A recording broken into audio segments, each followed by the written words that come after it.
How we doing? How are you? I'm good, man.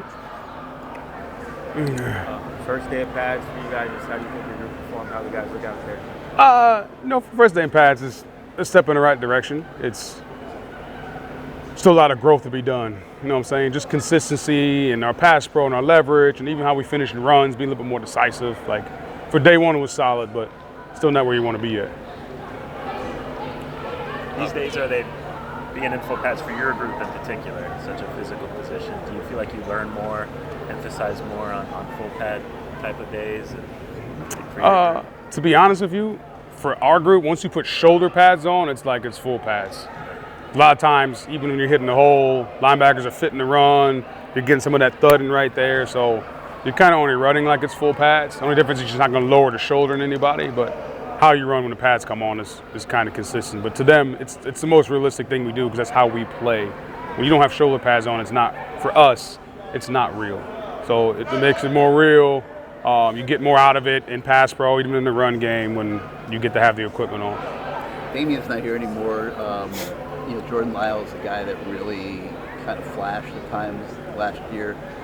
Is there now, as he's going into year two in the running back room, like a sense of urgency to get him to really bust out this year? Yeah, I think the sense of urgency is there for everybody. You know, it's important. We lost Dame. Dame had a great year, but they know that the next guy's up, next man's up, and whoever's in that room falls in line with that. So whether it's Jordan, it's Mark, whether it's Chris Wheatley, whether it's Terrell Walden or even Gerard Pringle, like it's all of them. They got to be able to step up. And in order to be able to get that done, you got to be consistent in the things that you do on a daily basis, from the film study, learning the installs, how you practice, and everything. So yeah, Jordan fits in that mold, and obviously lots expected from him, but he's still got some ways to go in a lot of the areas that he's working on. Kind of similarly with Mark, this is now his third year here. It's a chance for him to kind of take on that lead role after playing with Henry and Damien last year. So how have you seen him grow both physically and on the field, and also kind of mentally and taking on that leadership? Well, for him, he's really reshaped his body, which has been good, and obviously the fact that this is his first spring ball. Yeah. Obviously the first spring, he was still in high school, couldn't leave early, and then last year he was dealing with the injury. So for him to actually have a first spring for the first time has been huge for him in his development.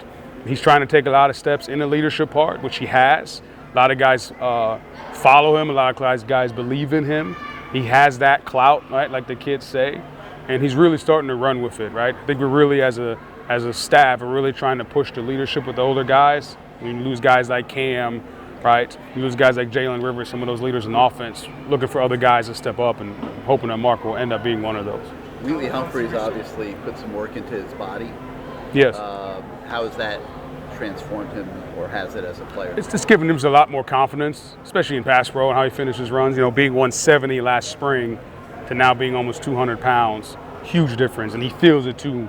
He's still kind of getting used to running with the extra weight, and every now and then you see him kind of stumbling a little bit, but he's gotten pretty used to it. But I think with him, from a confidence boost, and when you got that extra weight, extra strength on, I really got to block this 240-pound Mike linebacker in the A-gap. It feels a little bit different than when you're 170. You mentioned pass pro quite a bit.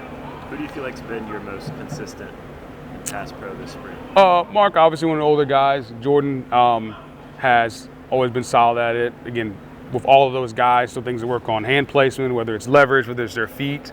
But those two there, Chris has taken huge strides in it. Terrell Walden, even himself, has had some positives in it. Obviously, Pringle is new, so usually for rookies coming in, that's their one biggest area of growth, because when you're the best running back in high school, in your high school team, you're not pass pro and you're running the ball 30 times a game. But I know you've coached all over the country and recruited all over the country. With guys like Mark, Jordan, other guys who you may not be able to talk about yet, you've recruited a lot of Broward running backs. What have you noticed about like Broward County, South Florida style of running, from those guys? Just really the mentality with how they play, and it just comes with how they were raised and the area they're in. They're highly, highly, highly competitive, and they're extremely aggressive in a positive way, and they know how to use that aggression to their advantage on the field. So I've always enjoyed that part of it. How Gerard Pringle looked? Good. For a rookie coming in, he's picked up the offense pretty well.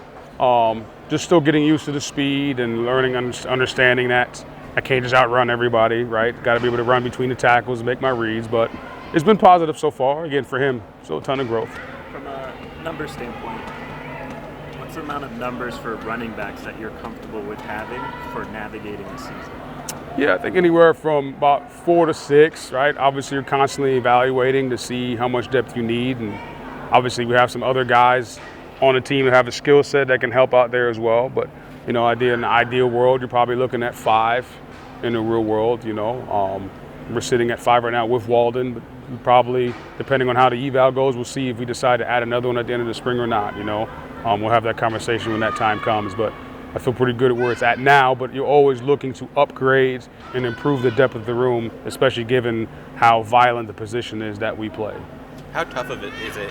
Obviously last year you guys had a stable of guys who probably could start at a bunch of different teams, who decided to leave after last season because maybe they felt like they weren't playing enough or whatever. But how hard is it to keep that 5 running back room of guys who all can step in and contribute? You just got to be real with them. Honest. Listen, I can't play all of y'all. Obviously, all of you guys are good enough to play. You kind of earn it, throughout camp and throughout the week, and you just have to be ready when your number is called. There's a couple guys last year that probably didn't anticipate having to play in a game, went in and played, and had an impact. So you just have to be real with them. You can't sugarcoat it. You got to acknowledge that I know you all can play, you all want to play. I can't play 5 guys. It's hard to play 3 guys, right?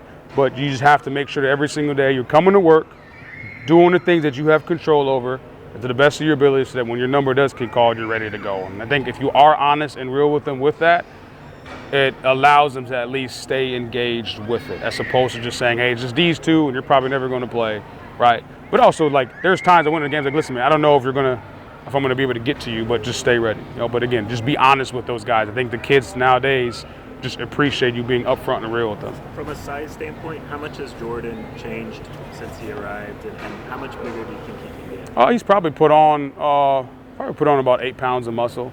Really great shape his body. Obviously, also a year older. I don't know how much bigger he will get. I think for him the big thing is just, and with our strength guys and nutrition guys do a great job of making sure that the guys, as they're putting on their size, don't lose their skill set and their quickness and their speed and everything else. So I kind of like where Jordan's at, but it's also still early. We'll see how his body continues to develop here over the next few months. Going back to Mark Fletcher, you said he reshaped his body. Can you explain what he's done, and then how does it look to you in practice? Yeah, I think just leaned out some. He's about the same weight he has been, just leaned out his body a little bit. He's probably laid off some of the barbecue sauce and some of the food that he's eaten. But just really trimmed down some, added some muscle on, really leaned out. And I think with that, he's generated a little bit more power with his running ability and even his blocking ability. When it comes to recruiting, what type of player are you looking for? Say that again? When it comes to recruiting, what type of player are you looking for from a mental and physical standpoint? And does it kind of change with each cycle? No, at the end of the day, to play running back, there's really a few things that you got to have. You got to have short area quickness, right? We play in a tight box like this. I got to be able to maneuver in here. Got to be able to change direction efficiently. And I got to be able to run on power, have balance. And then lastly, when I get to the second level, I got to be able to make guys miss. I have to win one-on-one matchups. So as I'm watching film, I'm constantly looking for that. If it's somebody who had 2,000 yards rushing in high school, but they're just running through wide open holes all day long, it doesn't give you a good, clean eval, because as awesome as our O-line is, you're not just running through wide open holes all day long. You got to change direction, you got to move, you got to make guys miss. I'm constantly looking from that. From the mental side of it, I love guys that are really intelligent, and I love guys that just honestly just truly want to compete. They hate losing more than they love winning, right? And as you're getting to talk to them, you find ways to ask them certain questions, see how they respond, see what their mind is made up of. Are they guys that are constantly trying to get better, or are they guys that are just settled in where they are and feel good at where they are because I'm a 5-star, I've arrived, or are they guys that just want to constantly improve and get better? Those are really the guys I'm always looking for. Where do you feel like your group is at from a pass catching standpoint? Some growth from last year. Obviously Coach Dawson's done a good job everywhere he's been of incorporating us in the pass game. Even last year, Damian, what he done in the past compared to what he did with us last year was a huge improvement in this pass game.